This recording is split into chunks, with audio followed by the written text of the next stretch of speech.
Hi friends, welcome to our channel. Friends, Monday రోజు అంటే July 14th రోజు trade ఏ విధంగా చేయాలి, ట్రేడ్ యొక్క support to resistant, Nifty bank Nifty యొక్క సపోర్ట్ టు రెసిస్టెంట్ మీకు ఈ వీడియోలో ఎక్స్ప్లెయిన్ చేస్తాను.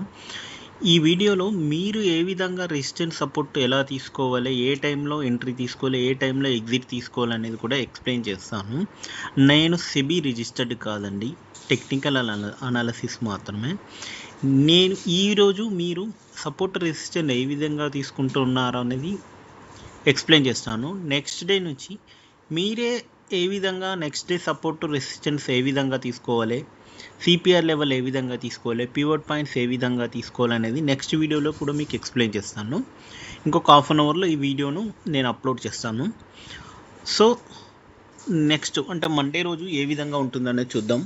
ఇక్కడ చూసారు కదండి, నిఫ్టీలో ఈ లెవెల్లో మనం ట్రేడ్ చేయకూడదు. ఈ black lines bottom top centre top pivot level, bottom pivot level, ఈ పివట్ లెవెల్లో మనము ట్రేడ్ చేయకూడదు.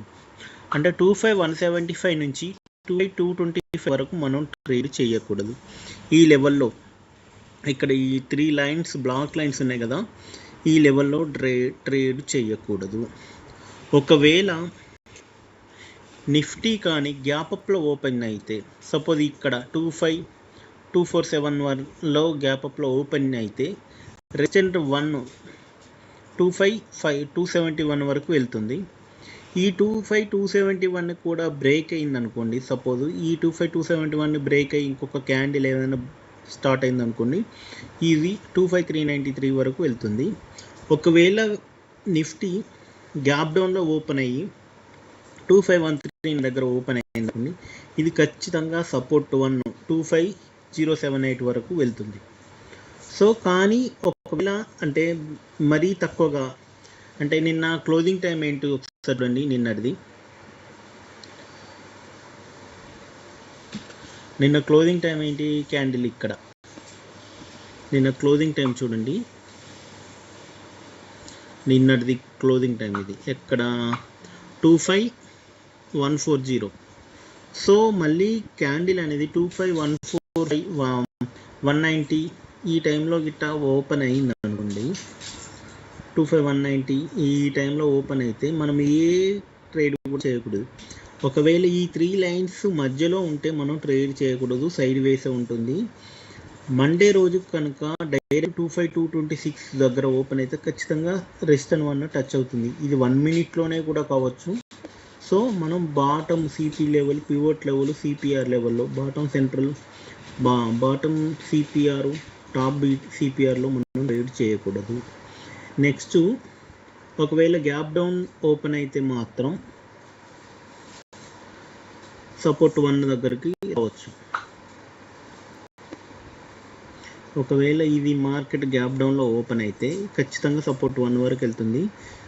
గత 1 వీక్ నుంచి సపోర్ట్ గ్యాప్ డౌన్లోనే ఓపెన్ అవుతుంది కాబట్టి ఇక్కడ సపోర్ట్ 1లో కొంచెం మీరు ట్రేడ్ చేయడం ఆపండి. ఈ సపోర్ట్ 1 గ్యాప్ డౌన్లో ఓపెన్ అయింది, సపోజ్ 25,153 దగ్గర ఓపెన్ అయింది అనుకోండి, ఖచ్చితంగా 25,078 వరకు రావాల్సిందే. ఒకవేళ ఇది గ్యాప్ డౌన్ ఇంకా డౌన్లో ఉన్నదనుకోండి, ఇక్కడ మీరు ఈ మధ్య ట్రేడ్లో మీరు ఆపండి. నెక్స్ట్ ఏమైనా క్యాండిల్ ఓపెన్ అయ్యి ఈ సపోర్ట్ 1 బ్రేక్ డౌన్ అయ్యి ఇక్కడ వరకు వచ్చింది అనుకోండి, ఖచ్చితంగా సపోర్ట్ 2 లెవెల్ 25,007కి టచ్ అవుతుంది. సో చాలామంది అనాలిసిస్ వాళ్ళు ఏం చెప్పంటే నిఫ్టీ 25,100కి టచ్ అవుతుంది ఈ వీక్లో అని అన్నారు. ఆల్రెడీ 25,139 అయింది. ఒకవేళ గ్యాప్ డౌన్లో ఓపెన్ అయ్యి ఇంకా బ్రేక్ అయింది అనుకోండి, చూద్దాం, వెయిట్ చేద్దాం. నెక్స్ట్ బ్యాంక్ నిఫ్టీ అనాలిసిస్ కూడా ఎక్స్ప్లెయిన్ చేస్తాను చూడండి. బ్యాంక్ నిఫ్టీ అయితే ఈ లెవెల్లో మనం ట్రేడ్ చేయకూడదు. 56,785, 56,849 మధ్యలో మనం ట్రేడ్ అస్సలు చేయకూడదు. 785 మరియు 849 మధ్యలో ట్రేడ్ చేయకూడదు. ఒకవేళ 849 బ్రేక్ అయ్యి ఏదైనా క్యాండిల్ బ్రేక్ చేస్తే ఇది 100 పాయింట్స్ 57,027 అంటే ఆల్మోస్ట్ 80 పాయింట్స్ వరకు వెళ్తుంది. రెసిస్టెంట్ 1 అనేది ఇక్కడ టచ్ కాకుండా కనీసం ఇక్కడైనా టచ్ అవుతుంది కొంచెం, అంటే 57,027 కాబట్టి 57,021 20 వరకు వస్తుంది. ఒకవేళ రెసిస్టెంట్ 1 కూడా బ్రేక్ అయ్యి పైకి వెళ్ళింది అనుకోండి, ఖచ్చితంగా 57,300 పాయింట్స్ వరకు వెళ్తుంది. ఒకవేళ గ్యాప్ డౌనే ఓపెన్ అయింది అనుకోండి, ఆల్రెడీ ఇక్కడ మన క్లోజింగ్ టైం ఏంటండి 56 వంటి ఇంకా గ్యాప్ డౌన్లో ఓపెన్ అయింది అనుకోండి, ఇక్కడ వరకు 56,543 వరకు వస్తుంది.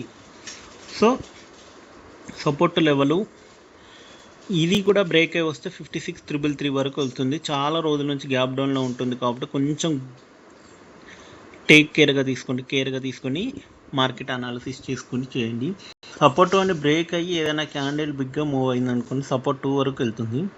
తర్వాత సపోర్ట్ 3 రెసిస్టెంట్ కూడా ఉంది, అది అంతగా నేను చేయలేదు, ఎందుకంటే సపోర్ట్ 1 సపోర్ట్ 2 మాత్రమే చేయండి. తర్వాత హెవీ లెవెల్లో తీస్తే సెల్లర్స్ ఎక్కువ అయ్యి బయర్స్ ఎక్కువ కూడా మార్కెట్ రివర్స్ అవ్వచ్చు. సో సపోర్ట్ 2 సపోర్ట్ రెసిస్టెంట్ 2 దగ్గర మనకు మాత్రమే ఈ రేంజ్, నేను ఇక్కడ పెట్టిన రేంజ్ వరకు మాత్రమే మీరు ట్రేడ్ చేయండి. తర్వాత ట్రేడ్ చేయకండి. మళ్ళీ ఈ బ్లాక్ లైన్స్ అంటే రెసిస్టెంట్ లెవెల్ లైన్స్లో మాత్రం మీరు ట్రేడ్ చేయకండి. అంటే 56,785 56,849 అంటే ఆల్మోస్ట్ ఈ 70 పాయింట్స్ మధ్యలో ట్రేడ్ చేయకూడదు.